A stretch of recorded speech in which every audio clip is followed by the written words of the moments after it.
Boa tarde, pessoal. Vocês estão preparados para saber mais desse alimento do futuro? Sim, né? A maioria de vocês está aqui ou porque foi convidado por alguém ou porque segue a SPGreen nas redes sociais, então já está habituado a escutar. A espirulina é o alimento do futuro, a espirulina é o superalimento. Então vocês já estão ligados ali. Se você é amigo do Matheus, então, você está escutando isso aí faz tempo já, né? Só disso que ele fala.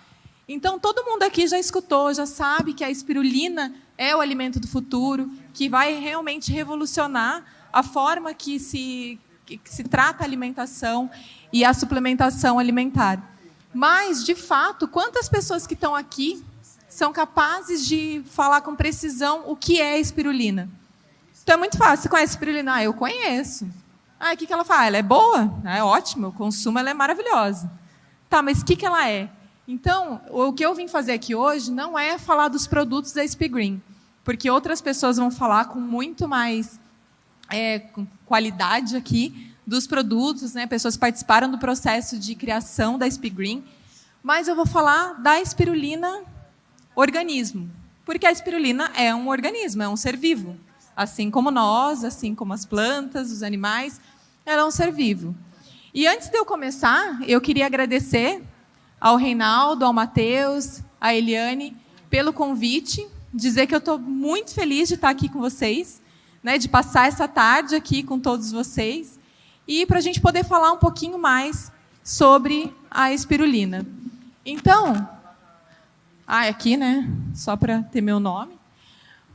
Mas a espirulina, ela é, como eu falei para vocês, um ser vivo e ela é bem pequenininha. Então, essa foto que está aqui à direita é uma foto da visão que a gente tem quando olha a espirulina no microscópio. Então, a gente pensa assim, mas microscópio, se eu pego aquele pozinho lá e eu estou vendo o pozinho, estou pegando, o que é aquele pozinho, então, se ela é microscópica? Ela é um organismo microscópico, mas que se agrupa. E o que a gente acaba consumindo é a biomassa desse ser vivo. Então, ela vai crescendo, se multiplicando muito rapidamente e vai se agrupando, e o que a gente consome é a biomassa seca desse organismo. No caso da SPGreen, essa biomassa sem muitos processos, né? Ela só é seca para que a gente possa consumir, mas ela não é extraído nenhum tipo de pigmento, nenhum tipo de outro componente que ela tenha. Então, ela é integral. Então, quando a gente olha essa foto, fica fácil de saber por que ela chama espirulina, né? Porque ela tem uma forminha de espiral ali. Aí o cara fala, então, se é espiral, vou chamar de espirulina, porque eu dou o nome que eu quero e eu acho que é legal, espirulina. Aí a comunidade científica vem e fala, não é assim, você não dá o nome, né? Você tem que ver várias características dela. Então, o nome científico da espirulina, né, dessa que a SPGreen produz, é artrospira. Então, se alguém tiver, né, curiosidade de procurar alguns estudos, eu vou digitar no Google, eu quero saber. Então, você vai achar muito espirulina, porque é o nome comum dela, o nome comercial, mas o nome dela mesmo, né, o nome do gênero dela é artrospira. Então, se você colocar lá, você vai saber também que é esse o nominho dela. E aí, que é como é que surgiu esse interesse na espirulina? Começou porque, desde lá do século XVI, durante a colonização, os europeus, os espanhóis, viram que os astecas eles consumiam uma coisa verde que eles tiravam de uns lagos. Porque o habitat da espirulina é lagos bem alcalinos, né, com uma concentração muito grande de sal, né, com uma salinidade enorme, e com temperaturas altas. Então, isso tem em poucas regiões do planeta. Tem que ser um lugar muito quente e tem que ter essas características específicas. E aí ele cresce muito bem, porque nada mais cresce nesses lugares. Então, poucos tipos de plantas e de algas vão crescer aí. Aí você pensa, então ela é verdinha, né, que a gente viu na foto anterior. Ela cresce em lago. Então ela é uma alga. Ela é chamada de alga verde ou alga azul, alga verde azulada. Então, ela é uma alga. Aí está mais ou menos errado. Porque, na verdade, a espirulina ela é uma bactéria. E aí a gente, né, ao longo de muito tempo, lá falando de doença, a gente lembra de bactéria como uma coisa ruim. A gente tem bactérias que causam doenças, então a gente fica pensando, é uma bactéria, então não é bom. Agora tem até que está mudando um pouco esse conceito, porque a gente já sabe da microbiota intestinal, que a gente tem bactérias boas no nosso organismo, que a gente precisa das bactérias. Mas essa bactéria aqui, ela é bem diferente, porque ela é uma bactéria que pertence ao grupo das cianobactérias, que é uma bactéria que é chamada de bactéria fotossintetizante. Tá, mas o que é isso, né? Que faz fotossíntese. Tá, mas o que é isso? Que transforma CO2 em oxigênio, assim como as plantas. Então, é muito fácil de achar que ela é uma planta. Então é uma alga. Ela não é nem uma alga e nem uma bactéria comum. Por isso que ela é uma cianobactéria. E por ser uma bactéria, ela tem um crescimento muito rápido, então é mais ou menos fácil de cultivar. Então, você consegue cultivar com pouca área, né? Você vai ter uma quantidade de biomassa, ou seja, uma quantidade de bactérias crescendo ali muito rapidamente, e você consegue coletar isso e com inóculo, né? Devolve um pouquinho lá no meio de cultura, ela cresce de novo, você coleta. Então, essa é uma característica das bactérias. Uma microalga que seja uma planta não vai crescer com essa velocidade. E aí a gente tem os inúmeros benefícios da espirulina. Aqui, essas são ilustrações, tá? A partir dos relatos dos espanhóis, quando eles vieram aqui durante a colonização. Então, aqui são ilustrações, mas aqui são fotos de uma tribo na África, dos Canembu, né, lá na República do Chad, que até hoje consomem espirulina. E lá pela década de 60, isso despertou o interesse dos pesquisadores. Porque tinha os relatos lá do século XVI, mas ninguém deu muita bola para isso. Lá na década de 60, falaram, espera aí, o povo consome aquilo lá, e a África, como vocês sabem, a gente tem, né, existem vários problemas na África com relação à alimentação, e a deficiência que eles têm de nutrientes por causa dessa alimentação não ser tão balanceada. E aí, por conta disso, eles observaram que essa população Canembu, principalmente as mulheres que coletavam essas algas, né, que eles chamam de algas, dali, e se alimentavam disso, elas tinham um perfil nutricional muito melhor do que as populações que não se alimentavam dessas algas, da mesma localidade ali da África. Então, elas não sofriam tanto com anemia, elas tinham os níveis de vitamina A elevados, elas tinham supridas as suas deficiências de proteína. Então, isso despertou o interesse dos cientistas. Até aqui tem uma foto bem legal da maneira como elas secam essa espirulina. Então, elas recolhem num cestos, passam em umas peneiras, secam ali, deixam secando ao sol, e depois vendem no mercado. Então, isso, além de gerar, né, além de ser um benefício de alimentação, isso gera uma renda, né? Isso movimenta um mercado ali primitivo, mas movimenta um mercado ali na África. E eles, inclusive, têm algumas receitas, eles fazem uma pastinha com tomate, que eles chamam de diré, e aí eles se alimentam daquilo e comercializam isso, né, principalmente as mulheres. E aí viram que nessas mulheres, inclusive durante a gestação, elas têm um perfil nutricional muito melhor do que aquela população que não se alimenta da espirulina. Aí começou o boom de artigos. E aí eles foram estudando a espirulina e foram vendo quem era a espirulina. E aí foram vendo todos os potenciais, fizeram toda aquela análise. Então, ela tem até 70% de proteína, ela tem altas concentrações de diversas vitaminas, de beta-caroteno, vitamina B. Né? A gente vai ter uma nutricionista que vai falar aqui, que vai falar muito melhor que eu de tudo isso. E aí foram se caracterizando. E ela tem ainda a clorofila, que é uma coisa que está presente nas plantas, né? Pouquíssimas bactérias vão ter isso, e a ficocianina, que é um pigmento, e ali está a maior potencialidade da espirulina. Então, ao ingerir a espirulina como um todo, a gente vai ingerir a ficocianina. E é ali que, né, os estudos estão mais voltados para essa ficocianina, porque ela é realmente o que apresenta mais potencial em saúde. Eu foquei aqui em saúde porque é a minha área. Na verdade, eu falo que minha área não é saúde, minha área é doença, porque eu sempre estudo doença.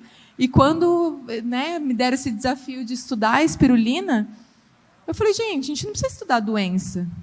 A gente tem que estudar saúde, a gente tem que estudar coisas que previnam doenças ou que nos deem uma qualidade de vida melhor.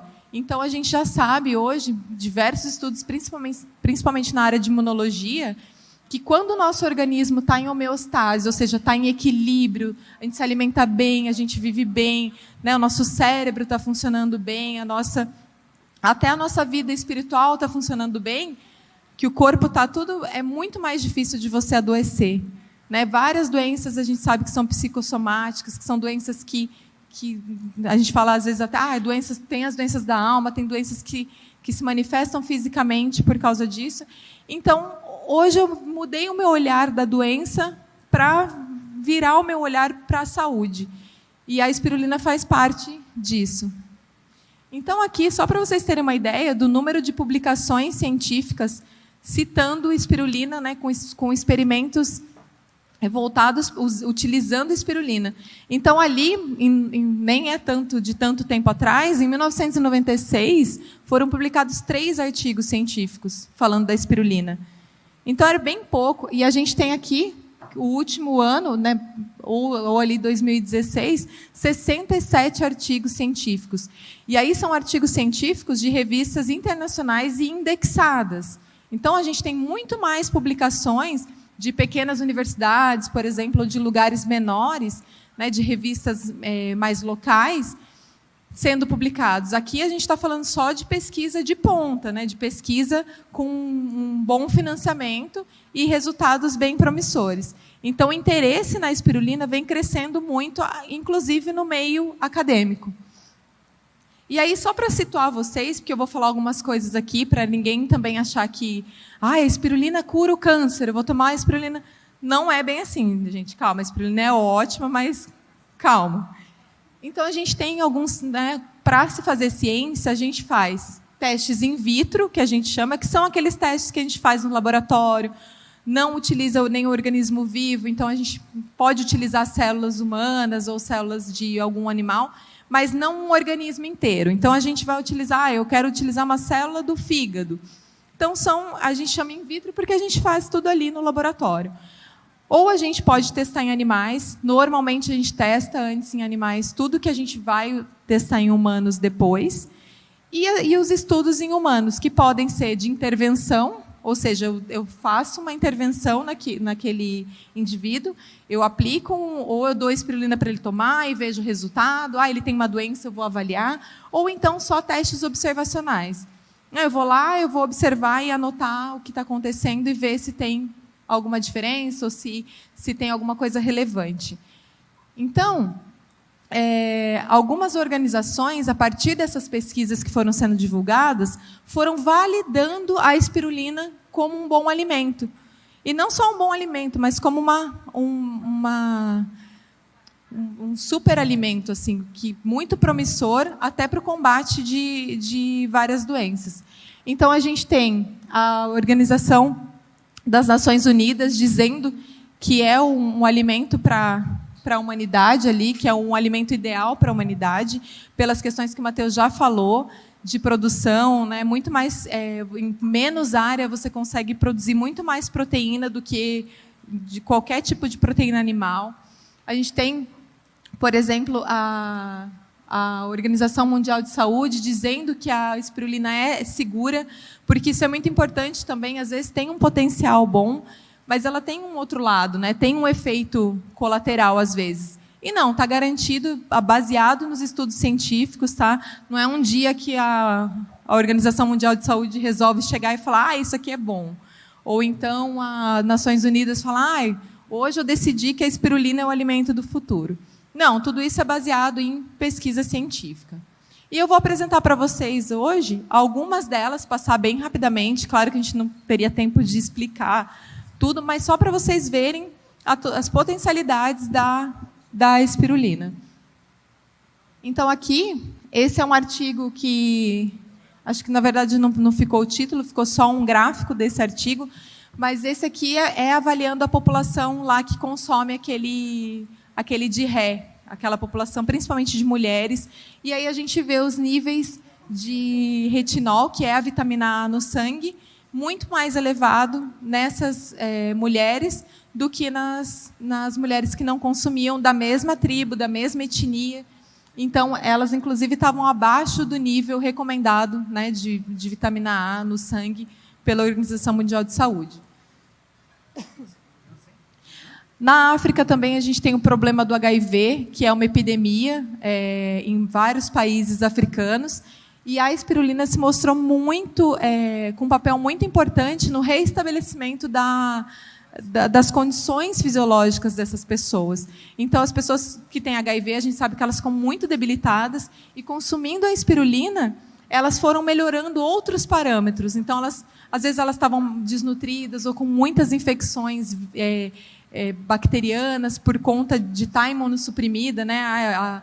O sistema imune vai lá para baixo, e a pessoa começa a ter várias complicações além do HIV, e a utilização da espirulina melhorou muito isso. Esse estudo aqui foi feito com crianças, então eles usaram tanto crianças que não tinham o vírus, quanto crianças que tinham o vírus, e mesmo as crianças que não tinham o vírus, elas também tinham uma deficiência nutricional, né, alimentar. Então, isso melhorou muito a condição geral, o quadro geral dessas crianças. Esse outro estudo também foi feito na África, né, em Camarões, e mostrou um aumento da condição geral, né, uma melhora da condição geral de pacientes HIV positivos quando utilizaram a espirulina, lá o nome dela, Atrospira platensis. Então, às vezes, a gente não vê espirulina, mas ela está ali, né, usando o nome científico dela. Esse trabalho é muito interessante, porque ela mostrou que a espirulina também tem uma atividade antimicrobiana. Ou seja, em estudos in vitro, né, quando a gente faz lá utilizando as células fora do corpo, foi visto que, porque as bactérias elas têm uma maneira de se comunicar entre elas, que a gente chama de quorum sensing. Então, é como se uma bactéria dissesse para outra, vamos ficar aqui, vamos fazer um biofilme, que aqui a gente vai acabar com esse cara. E é por isso que a gente tem infecções muito graves, por exemplo, infecções hospitalares, né, por bactérias. São muito graves por isso, porque elas se juntam e fazem uma infecção muito mais massiva. E aí, nesse estudo, viram que, utilizando extrato de espirulina, ela consegue ali quebrar a comunicação dessas bactérias. Então, as bactérias ficam meio perdidas, assim, elas não sabem como é que a gente vai se organizar, e o extrato de espirulina faz isso. Então, ao fazer isso, ele acaba diminuindo o potencial de infecção dessas bactérias e ajudando no prognóstico ali da doença. Também tem ação antiviral, ou seja, né, ela tem lá uma ação contra as bactérias, né, e também contra vírus. Nesse caso, são 2 vírus entéricos, o mais conhecido deles ali é o rotavírus. Pensei que tinha passado. O rotavírus, que eu acho que a maioria de vocês conhece, e ela se mostrou capaz, in vitro também, né, em estudos em laboratório, ela se mostrou capaz de matar esses vírus, de impedir que esses vírus infectem as células. Um vírus ele não tem capacidade de viver fora de uma célula. Então, o uso da espirulina faz com que esses vírus não consigam entrar nas células do hospedeiro, e uma vez que eles não conseguem entrar na célula, eles não conseguem a doença não vai para frente. Então, acaba prevenindo essa doença nas pessoas que, né, quando utiliza ali a espirulina. E aí a gente vê aquele astronauta bem bonitão lá na frente, né? Vocês tiraram foto com o astronauta lá, foram lá colocar a cabecinha. E não é à toa, não é um marketing assim, um astronauta porque é do futuro. Não, é porque realmente a espirulina é utilizada como alimento nas missões espaciais. Então, aqui a gente tem um artigo científico onde eles estavam mostrando diversos tipos de alimento que eles estavam criando para missões espaciais, porque é muito difícil, né, mandar alimento para o espaço, ou então cultivar no espaço alguma coisa que você possa comer. E a espirulina se mostrou bem eficaz com relação a isso por causa da quantidade de proteína. Então, em pouquinha coisa, né, pouquinho de espirulina por dia, já se conseguia fazer a ingestão do tanto de proteína diário necessário. Aqui a gente tem um outro trabalho mostrando a atividade antiviral. Na verdade, aqui é antimicrobiana, está errado lá, mas contra diversos tipos de bactéria. Então, não é um tipo de bactéria, né, que causa doença na gente, e também não é um tipo de bactéria só que a espirulina é capaz de inibir esse crescimento. Esse estudo também é in vitro, né, não é um estudo feito em humanos, mas a gente tem outros estudos feitos em humanos também. Aí aqui a gente tem também como uma proteção antiviral para herpes, mas eles usaram somente um componente da espirulina, que é esse cálcio espirulan.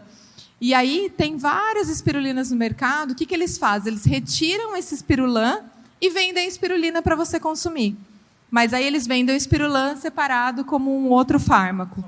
Então, na verdade, você está querendo consumir a espirulina para ter todos os benefícios, acaba consumindo, é como se ela fosse oca, né? A gente consome só a partinha da proteína e não consome mais um outro benefício. E a gente está vendo ao longo dos estudos que não é só uma parte da espirulina que faz o efeito. A maioria dos efeitos ou é dela como um todo, ou é da ficocianina e de alguns pigmentos bem importantes da espirulina. Aqui a gente tem um outro estudo também in vitro, de inibição de tumor. Então, ela tem uma atividade antitumoral. Então, se vocês verem ali as concentrações dela, numa concentração de 250, acho que é micrograma por ml, ela é capaz de inibir quase que totalmente as células cancerígenas. Então, isso são estudos que ainda estão em desenvolvimento, mas que é muito promissor. Então, se a gente pode consumir esse alimento,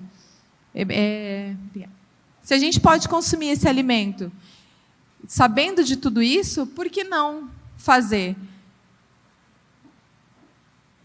Aqui também, bem sério, eu sei que várias pessoas têm dores crônicas, né, por causa de diversas doenças.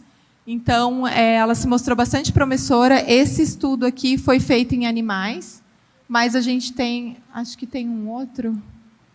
Esse estudo foi feito em animais, mas a gente tem um outro estudo que foi feito em humanos e que mostra mesmo a diminuição da dor.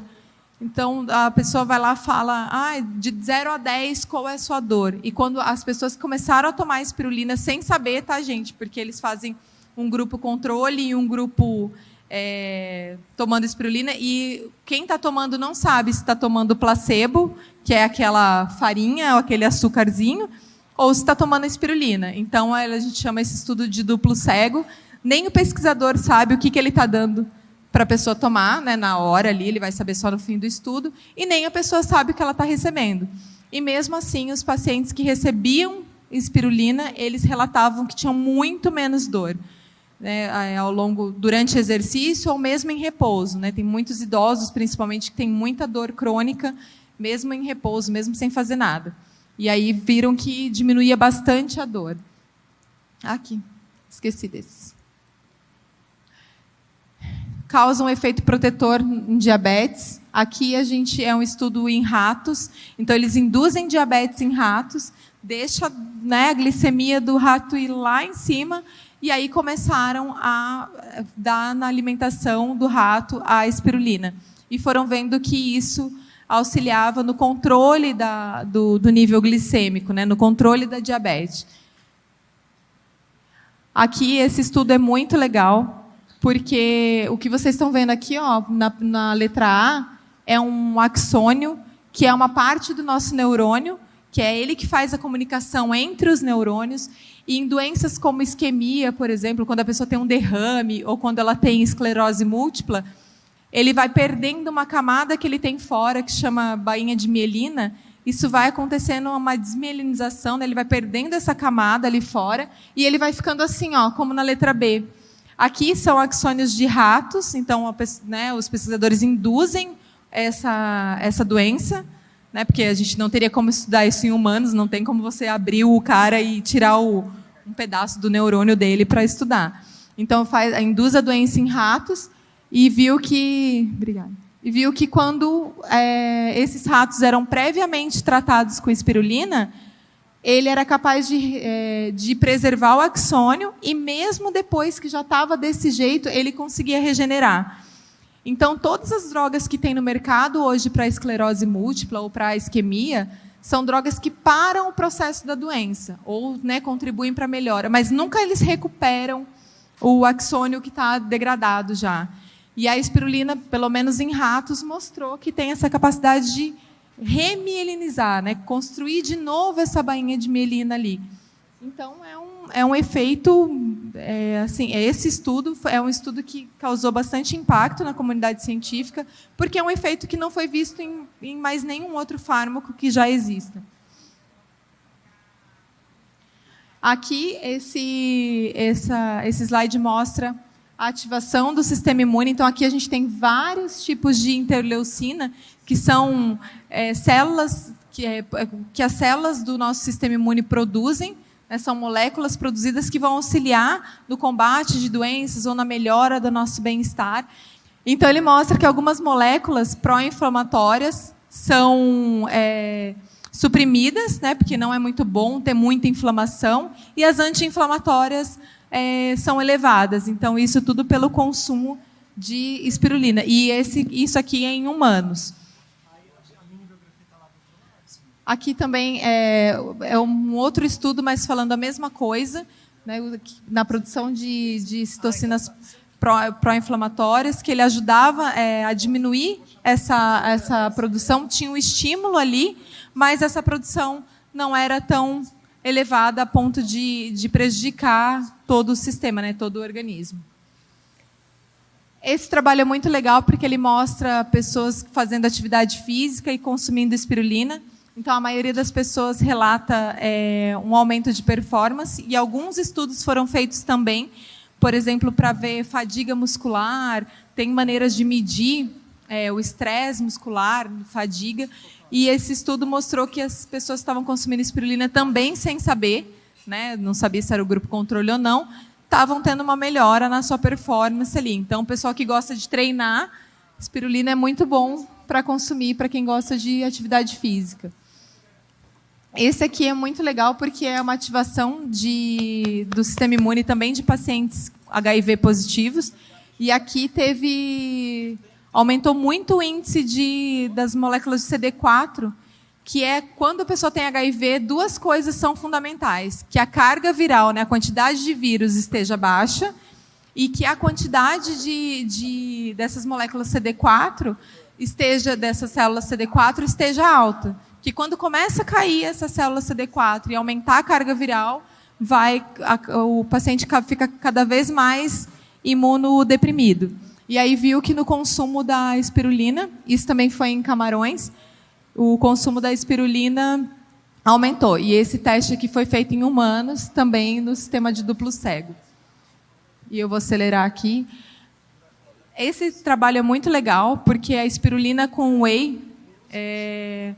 O whey já tem um potencial bem grande, ele já traz vários benefícios para a saúde.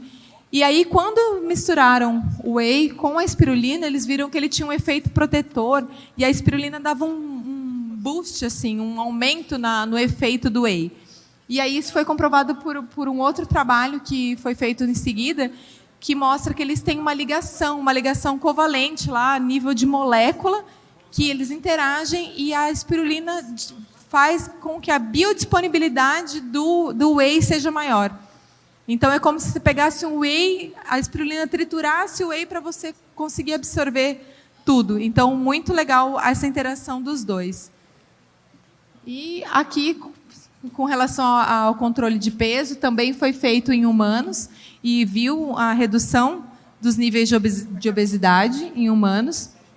Há aqui o trabalho que eu falei para vocês, mostrando a espirulina com o whey, que eles fazem essa ligação, né, e um aumenta o potencial do outro.